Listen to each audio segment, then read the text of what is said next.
Hello everyone, welcome back to my channel. As I am getting requests from many students that ma'am please make a video regarding time management in exam. So today I decided to make a video regarding how to manage time during the last 3 hours of exam. That is the main 3 hours of exam. So see, 3 hours is very essential, very crucial period. This will decide whether you are getting government seat or not, which college you are getting, which department you are getting, like that. So it is one of the very crucial period of your life. In these 3 hours you should be both physically as well as mentally present in the exam hall. Your mind should be very much calm and you should be very much focused to each and every question whatever is getting displayed in the screen. So 3 hours means 180 minutes and NEET MDS consists of 240 questions. So it means you don't even have 1 minute to each questions. That means you have only 45 seconds to per questions. You can only afford 45 seconds to solve one question. So इन 3 घंटा को कैसे manage करना है, how to manage this 3 hours and how much we should attempt to get a rank. So देखो, सबसे पहले तो So, based on previous paper analysis, we can assume that out of 240 questions, 100 questions will be one-liner questions, which are direct questions.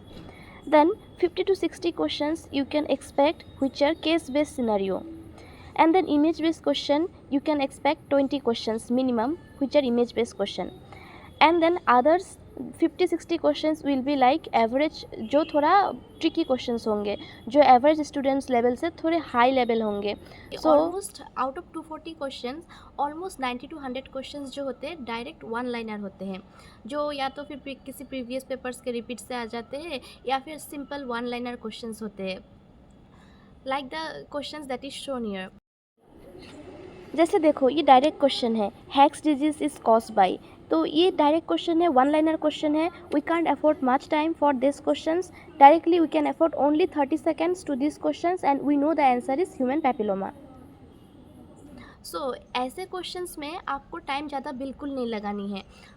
This question should be answered with in 25 seconds. आपको questions देखते ही आना चाहिए कि इसका answer B होगा, इसका answer C होगा, ऐसे. So in such questions that is one liner questions, you have only 25 seconds to each questions. So अगर 25 सेकेंड ईच क्वेश्चंस को अलाउ करते हो तो आउट 90 to 100 क्वेश्चंस करोगे तो आपको लग जाएगा कि हार्डली 40 to 50 मिनट्स. और जो नहीं आ रहा है उसमें उसको छोड़ दो, ठीक है, will see it in later on. Okay.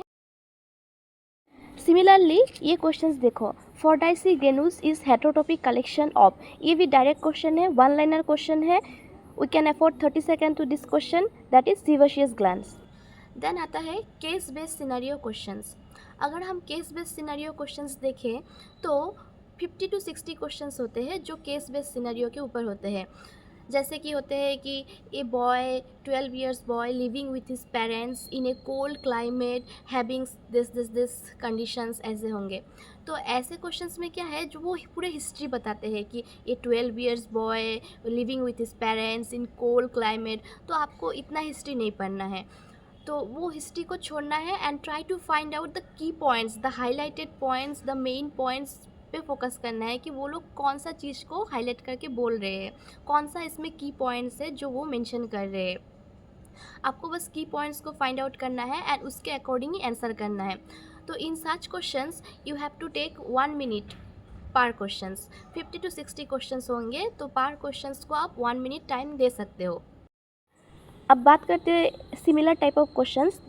That is, if a patient shows signs of kinky hair, osteosclerosis at base of skull, brittle nails along with hypomaturation, hypoplastic amelogenesis imperfecta, is he or she is most probably suffering from.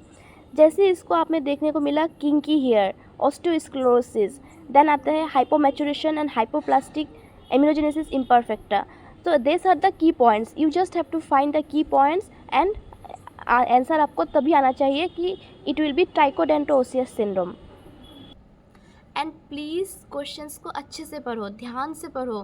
What is there in the questions, कहाँ पे लिखा है which of the following is indicated, कहाँ पे लिखा है which of the following is Contra indicated, कहाँ पे लिखा है which of the following is, और कहाँ पे लिखा है which of the following is not. तो ये सब चीज़ें आपको अच्छे से पढ़ना है। वो लोग क्या करते हैं, क्वेश्चंस को घुमा देते हैं, ये लिखेंगे which of the following is not, पर आप पढ़ लोगे which of the following is, और उसमें ऑप्शंस भी ऐसे रहेंगे कि आपको लग जाएगा ये तो which of the following is लिखा है, पर टिक करके आओगे। पर हड़बड़ी में टिक नहीं करना है, ध्यान से क्वेश्चंस को पढ़ना है, एक ही बार पढ़ना है, बट वेरी फोकस होकर पढ़ना है। हमारे पास टाइम बिल्कुल नहीं है कि हम एक ही क्वेश्चन को 2-3 बार पढ़ सकें, तो इसीलिए एक ही बार क्वेश्चंस को पढ़ना है और पूरा अपने माइंड को फोकस रख के, ब्रेन को फोकस रख के क्वेश्चंस पर अच्छे से ध्यान से पढ़ना है। सो अभी कितना टाइम बचा है, पहले जो था वन लाइनर क्वेश्चंस को ख़त्म किए हम 40 मिनट्स पे। फिर आते हैं केस बेस्ड सिनेरियो, उसको हम ख़त्म कर रहे हैं 1 घंटे पे, तो 1 minute 40 seconds already over. Now talk to the remaining hours. Then हम बात करते हैं image based question, that is IVQ. There will be minimum 20 questions that are image based question. So for image based question you can afford 30 seconds to each questions. Now coming to this type of question, here it is given patient had matched his diet and is presented as shown in the picture. Identify the deficiency. ऐसे picture देखते ही आपको याद आना चाहिए कि ये Castle's necklace है. It is due to the deficiency of niacin. So झट मार्क करना है niacin. Then it will take 15 to 20 minutes to solve total image 20 image based question. हम मिनिमम 20 image based question मान के चल रहे हैं. So अभी जो हो गया आपका 2 आवर्स ख़त्म. पहले आवर्स में हम 40 मिनट्स लिए, देन 1 आवर लिए केस सिनेरियो में, एंड देन इमेज बेस में हम 20 मिनट्स लिए. तो आपका अभी हो गया 1 आवर्स ख़त्म, 2 आवर्स ख़त्म. सो अभी हम बात करेंगे लास्ट 1 आवर. लास्ट 1 आवर में क्या करना है, देन हम बात करते हैं लास्ट पार्ट की. तो जो लास्ट 50 to 60 क्वेश्चंस अभी भी बचा है, तो ये 50 to 60 क्वेश्चंस थोड़ा ट्रिकी होगा, थोड़ा एवरेज स्टूडेंट्स के हिसाब से थोड़ा ज़्यादा हार्ड होगा, तो स्टैंडर्ड उसके थोड़े हाई होंगे. तो ऐसे क्वेश्चंस के लिए आप 40 मिनट एफोर्ड कर सकते हो, 40 मिनट से ज़्यादा बिल्कुल नहीं. Because if the exam is starting by 9 AM in the morning, you should able to finish the exam by 11:30 PM or by 11:40 PM. You can't take full 3 hours to finish the exam. आपको किसी भी तरह से 11:40 या फिर 11:35 means 20 minutes पहले आपको एक पेपर ख़त्म करनी है, so that you can go back to all the questions and you can revise everything once again. Then ये जो लास्ट 20 मिनट्स है उसमें क्या करना है, सारे क्वेश्चंस को एक एक बार फिर से रिविजिट करना है.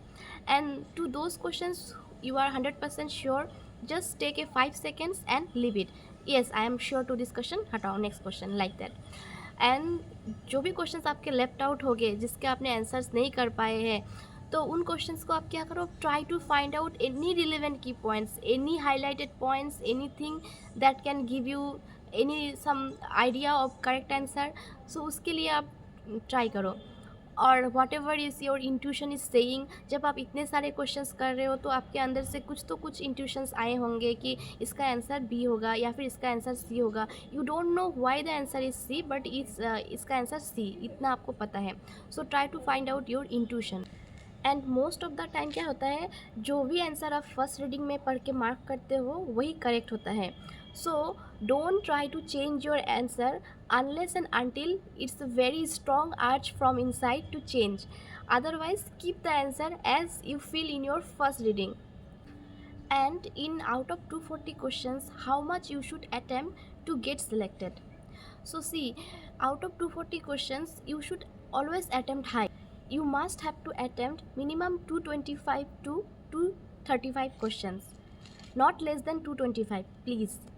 मेरे सर कहते थे you have to take risk to be in the game, otherwise you are already out from the game. So you have to take risk. Toppers जो भी होते हैं, जितने भी टॉपर्स को पूछोगे वो सब यही बोलेंगे कि they have attempted more than 230 questions. मैंने अपने एग्ज़ाम में लाइक इन नीट MDS 2023 में मैंने 235 क्वेश्चंस अटेम्प्ट किए थे out of 240 questions. So you have to attempt high, minimum 228 to 235 questions. देखो ये 240 में से 240 क्वेश्चंस का आंसर किसी को नहीं आता है. Not even rank one knows all the 240 question answers, but hardly they will be knowing 190 to 210 questions का answer correctly. But they use their intuition, they use their guessing to correct the remaining questions, and they use to mark 235 or plus 230 questions. So you have to take risk to attempt high. If you don't take risk, you are already out of the game. So attempt at least 228 to 235 questions, and बाकी सब भगवान के ऊपर छोड़ दो. Whatever will happen, let it be, we'll see in later. You have already worked hard, you have given your best, and now whatever result will be, we'll see it. Don't take stress about it. Your duty is to work hard, your duty is to give your 100%. बाकी जो होगा वो भगवान के ऊपर छोड़ दो, देखा जाएगा. एंड अपने आप के माइंड को डाइवर्ट मत करो ये सब न्यूज़ से कि एग्ज़ाम पोस्टपोन होने वाला है, ये है वो है. Please don't divert your mind. अगर एग्ज़ाम पोस्टपोन होगा तो होगा, let it be, will see it, will plan accordingly and will make new plans. वो तब की बात है, तब देखा जाएगा. But till now exam is not postponing. We know exam is on 18 March, so will prepare ourself for 18 March. ठीक है. So guys, stay positive, keep reading, and everything will fall on its own place.